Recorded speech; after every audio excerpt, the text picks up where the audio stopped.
grupazo Phoenix con Fences. A ver qué nos tiene preparado en alto parlante al rato nuestro querido Liz Héctor, porque esta música la escogió él, entonces va orientada a su tema de hoy. Phoenix, gran grupo, y con Phoenix entramos también a la sección de matemáticas para llevar con Rogelio, nuestro matemático de cabecera. ¿Cómo estás, Rogelio? Buenas noches. Buenas noches, Ulises. Muy bien, gracias. Buenas noches a todo el auditorio. Ahora nos traes un tema que parece en principio muy sencillo, muy geométrico, que se llama las cónicas. Se trata de geometría, geometría rara, Así, digamos.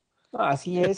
Mira, en un curso normal de geometría analítica que normalmente se da en segundo año de la preparatoria, el final del curso es precisamente este tema, el de las secciones cónicas. ¿Qué son las secciones cónicas? Bueno, A son ver, tres. Rogelio, me Sí, decías que era el último de de geometría analítica en la de prepa. geometría analítica en la prepa, Y exactamente. seguramente lo reprobé. Entonces, muéstrame, por favor. Bueno, si les suenan los nombres de elipse, parábola e hipérbola, Ujú. esas son los tres tipos de sección cónica. ¿De acuerdo? Entonces, bueno, más o menos como acostumbramos darle continuidad a los temas, el episodio anterior habíamos hablado precisamente de los principios de la geometría analítica y de las coordenadas. Y regularmente, como decía yo, en este tipo de cursos de geometría analítica que termina en las cónicas, nos avientan las fórmulas, así como latigazo, y bueno, los alumnos sufren mucho con el tema de las cónicas desde el punto de vista puramente de la geometría analítica, es decir, de las ecuaciones, en el sentido como las vimos la vez anterior. Entonces yo lo que quiero ver ahorita es un punto de vista distinto que es puramente geométrico. Hablando un poco ya primeramente, este tema también, una vez más, lo estudiaron los antiguos griegos. Estamos hablando del 350 antes de Cristo, es decir, antes de Euclides. Euclides más o menos alrededor de, podemos ubicarlo en el 300 antes de Cristo. Entonces, en el 350 un matemático llamado Menecmo se entiende que fue el primero en hablar de las cónicas, en estudiarlas. Euclides, por supuesto, también las estudió dentro de los muchos temas que estudió. Y en el año 200 antes de Cristo, es decir, 100 años después de Euclides, Apolonio de Perga es considerado, digamos, el máximo estudioso de la antigua Grecia de las cónicas. De hecho, escribió 8 libros que se llaman Las Cónicas. Y él ya desarrolla la mayor parte de las propiedades que actualmente estudiamos, como digo, en un curso de geometría analítica. Eh, entonces, bueno, vamos a explicar lo que son las cónicas. En esta imagen que estamos viendo en la pantalla, se ve un cono, de hecho es un cono doble. En matemáticas, cuando hablamos de cono, vamos a hablar de ese cono doble. ¿Cómo surge un cono doble? Bueno, imagínense que ahí está el vértice del cono, que es el punto que está en medio, digamos, de los dos conitos. Se repite 3 veces. Entonces, digamos, enfóquense en la figura de en medio y ahí hay un punto que está en medio de los dos conos, digamos, como usualmente entendemos cono, como un cono de barquillo de helado.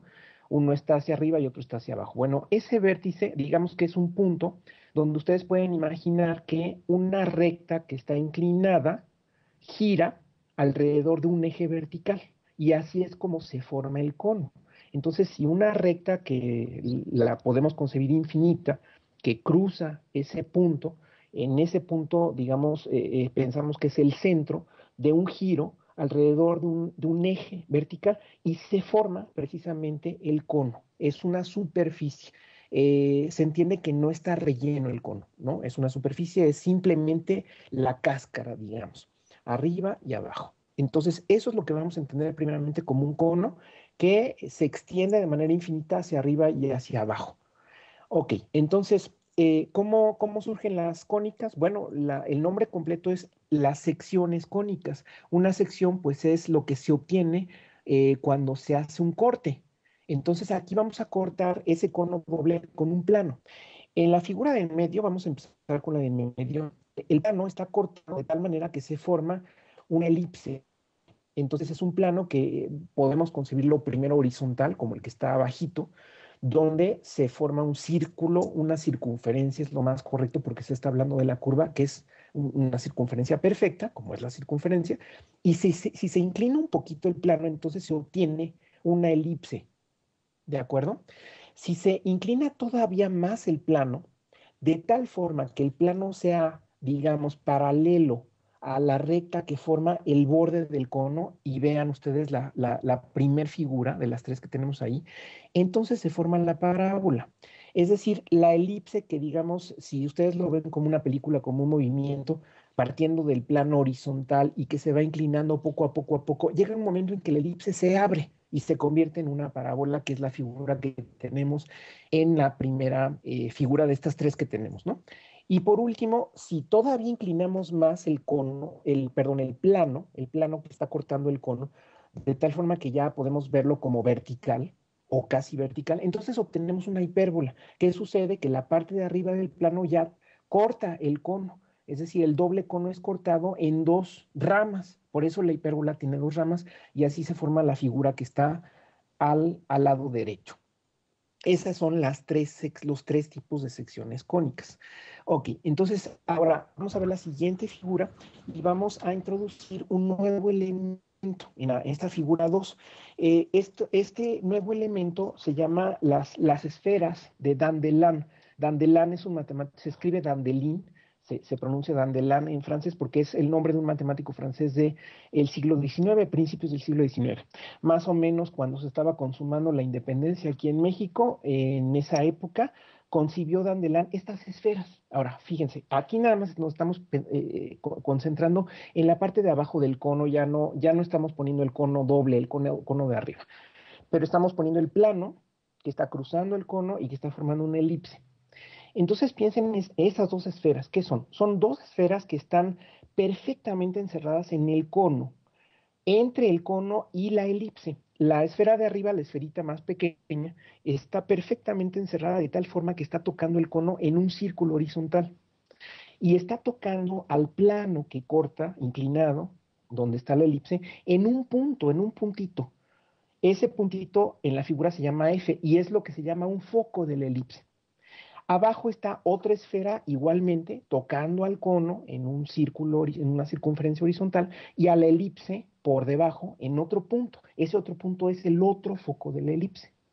Entonces, siempre que tengamos una sección cónica, vamos a poder hablar de esas esferas de Dandelin. En el caso de la parábola, nada más hay una sola.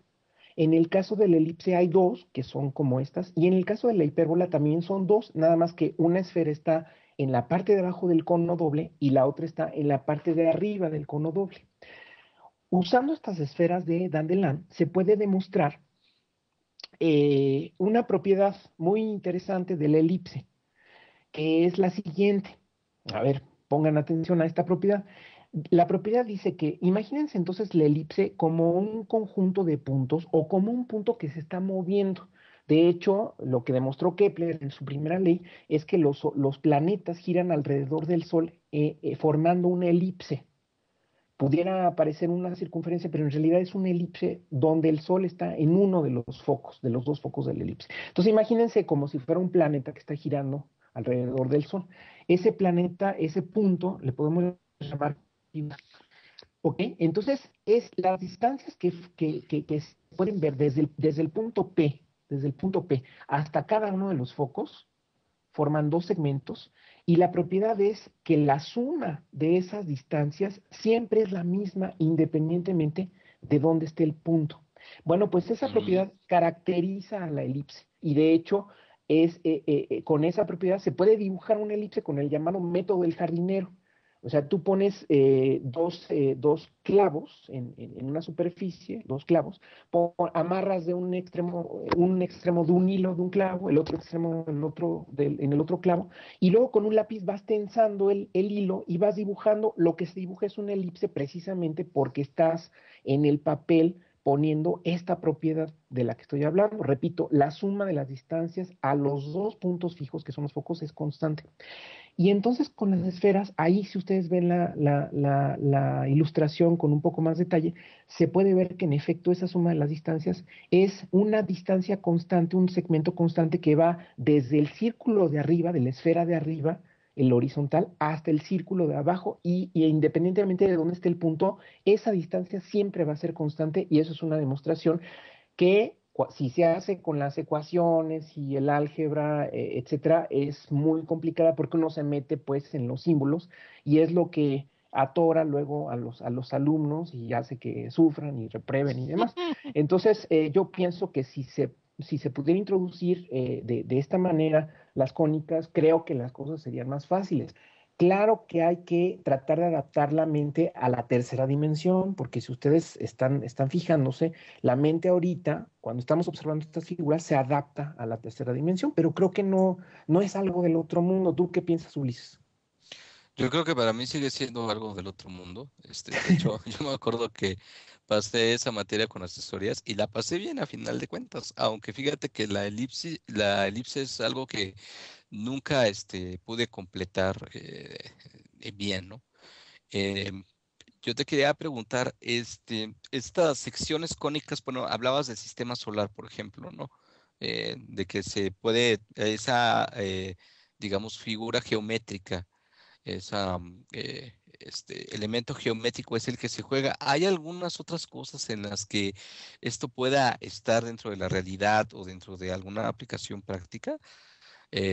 Porque se supone que las matemáticas que nos enseñan son para despertar inteligencia y habilidades lógico-matemáticas que evidentemente se ligan con otras. Pero, por ejemplo, ya relacionado con la física, con alguna otra disciplina, otro campo científico, ¿qué otras aplicaciones podría tener el asunto de la geometría analítica a este nivel? Estamos hablando precisamente de esto de la primera ley de Kepler, que es, bueno, Kepler tiene tres leyes que son así como que esenciales en la astrofísica o en la mecánica celeste, ¿no? Ajá. Se llama esa especialidad de la física. Es decir, la parte de la ciencia que estudia los movimientos de los cuerpos celestes. Entonces, el descubrir, imaginemos a Kepler descubriendo hace varios siglos esta ley que decía que los cuerpos celestes se mueven en elipses y que realmente demuestra matemáticamente, porque ahí las matemáticas y la física están unidas, ¿no? Es decir, las matemáticas están explicando un fenómeno físico que se puede observar y que además constituye la base de otros descubrimientos. Seguramente si tú le preguntas a un físico qué papel juegan las leyes de Kepler y en particular la primera ley de Kepler, te va a decir que es la base de toda la física, ¿no? Entonces, por supuesto, eso lo podemos ver a nivel microscópico, a lo mejor algo tendrán que ver el movimiento de los electrones con los átomos, etcétera. Ujú. Eh, es una parte muy esencial de la naturaleza.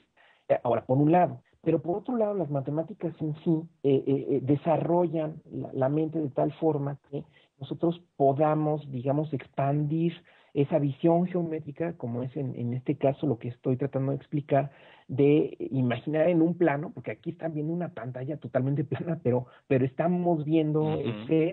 estamos viendo planos que están cortando, digamos, cosas más o menos complicadas, pero la mente es capaz de hacer eso, y eso ya en sí es algo importante para el desarrollo de una persona, ¿no?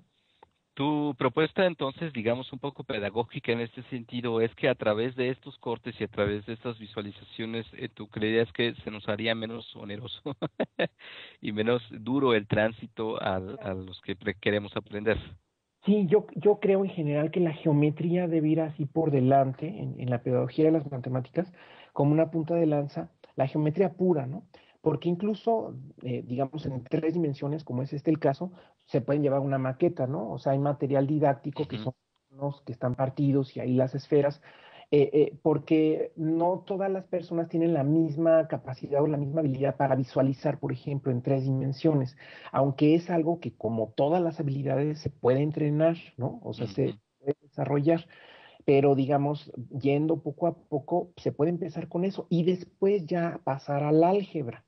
Es, Exactamente, que es donde empiezan los problemas, porque sí, sí me quedó muy claro lo que es lo que son las secciones cónicas, una elipse, hipérbola y parábola, y yo me parece que si hubiera tenido estas herramientas, a lo mejor hubiera sido menos duro el tránsito por el bachillerato, ¿no? es que es muy Algo tan importante.